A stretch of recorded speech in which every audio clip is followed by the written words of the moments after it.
Broadcasting live from the Georgia Technology Summit 2025 at the Woodruff Arts Center, this is Business RadioX.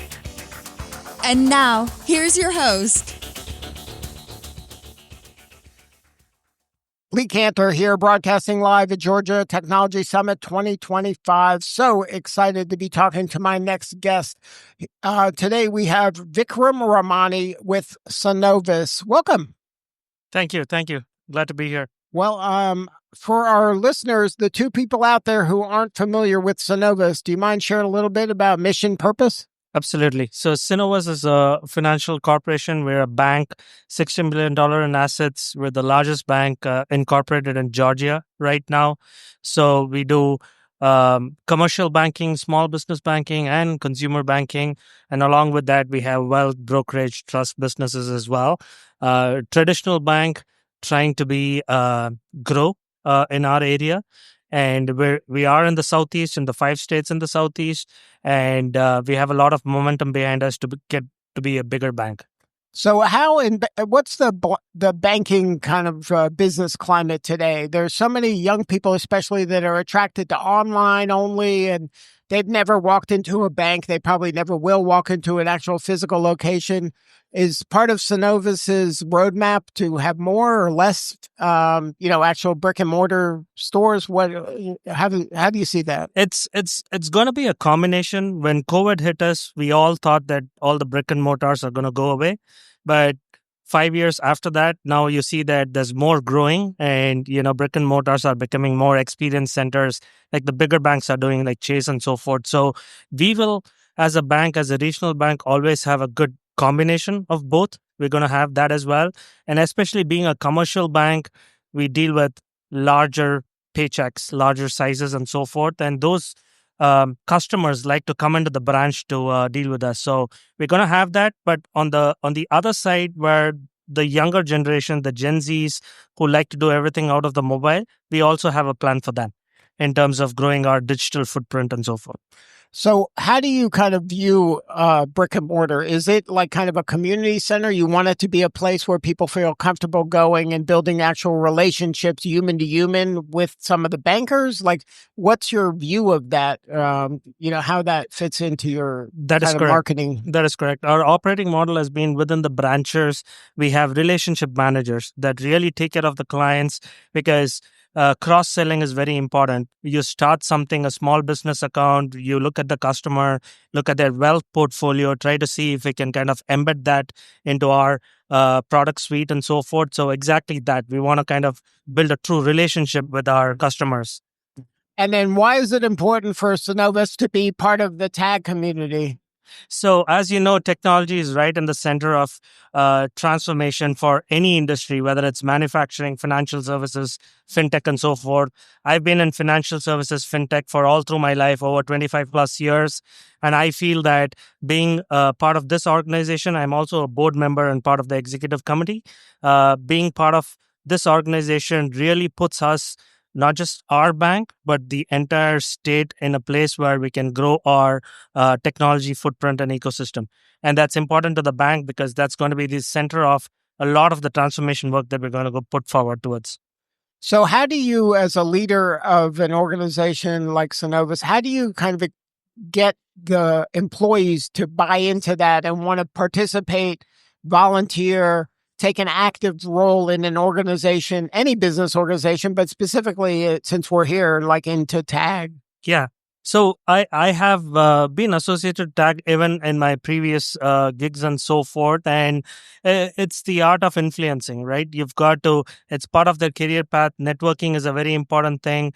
Yeah, you've probably talked to a few of my peers from other corporations as well previously.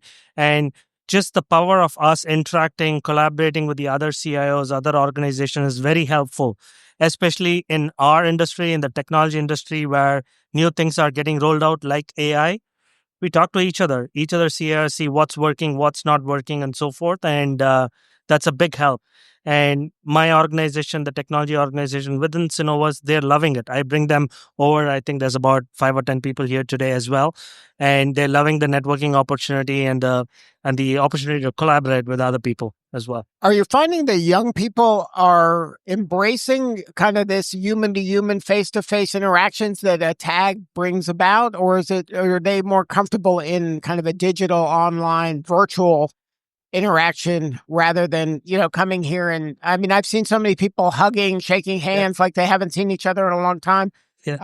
How do you kind of communicate the value of that to a young person who, is a digital native that, their best friends, they may never have met in person? Yeah, I think when COVID hit us, I think it kind of just took us in a different way. But I think over the past 2 years, especially within our bank where we're encouraging people to come into the office, I've seen a lot more youngsters coming into the office and wanting to meet people, learn from the seniors, if you will, on what's going on and so forth, water cooler chats.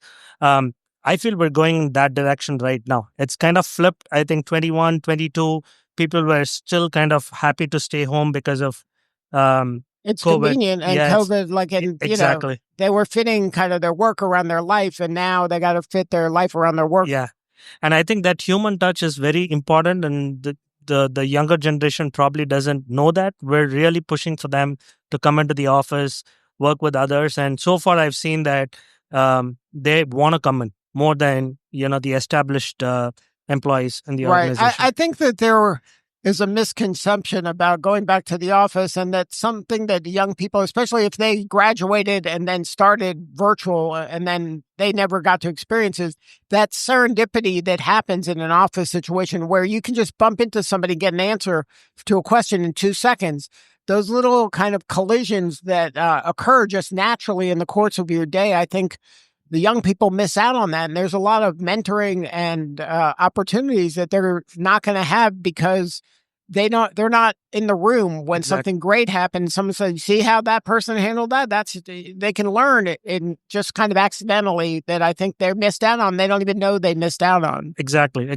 And that's what we're promoting and encouraging our employees here. And I think if you look at most of the corporations in Atlanta, they're going the same trajectory as well to help that happen. So now tell us about your upcoming speech. What are you talking about today? We're talking about AI. Wow, no surprises. This is the first person to talk about AI today. That's weird. I think I'm talking about AI across industries. I've got a great group of panelists there, some of my ex-colleagues as well. We're just going to talk about AI in terms of how it's going to be a competitive advantage, the goods and the bads, or the scope of improvement that we need within those things as well, because it's a new technology. It's super disruptive. How do you handle that across regulated industries like ours? Because we're probably the most healthcare and financial services are the most regulated industry. So it's going to be a very interesting discussion this afternoon. So any sneak peeks? Is there any spoilers you can give out? Nothing much. We're just going with the tide. So it's... So where's, from a banking standpoint, where's kind of the low-hanging fruit for AI? So in banking, because we deal with a lot of loans, deposits, and so forth, bringing bias is a big thing that we need to be very sensitive about.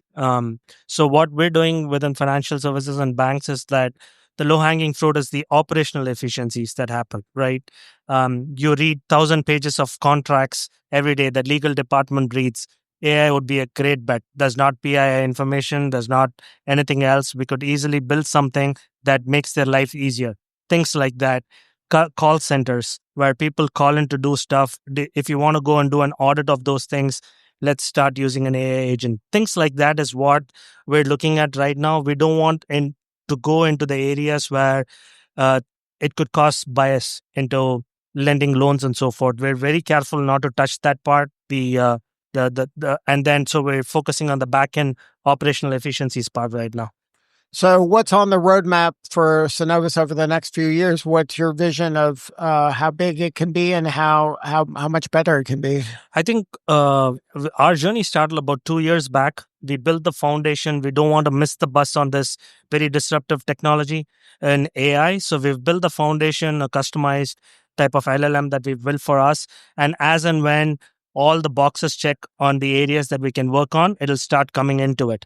I think this technology is going to be super disruptive, but we've got to be careful. We've got to be methodical before we start implementing it. And that's kind of what is going to drive some of my strategy as well going forward for the bank. Now, when it comes to growth, it's Georgia-based? Yes. And then you're going to expand out from there? That's the... So we're in 5 states. We're in Georgia, Tennessee, Alabama, Florida, and South Carolina. And growth could happen many different ways. It could be organic growth going into a different state and so forth. It could be M&As and so forth. It's a bigger discussion. I think this year, probably those type of discussions will...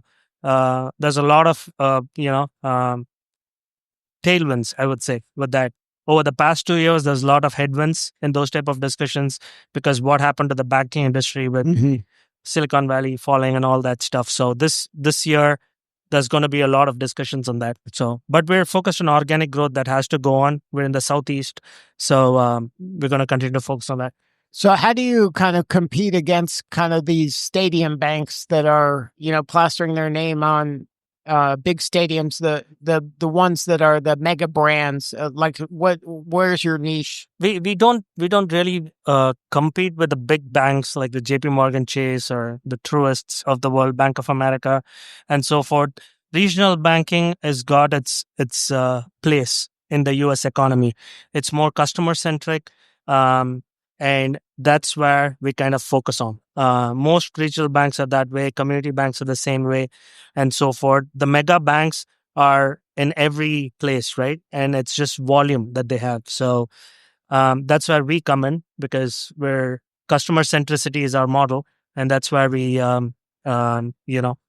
So customer-centric, community-centric, really be visible within the community, serve the community, and then just kind of immerse yourself within that and then build the brand from there outward?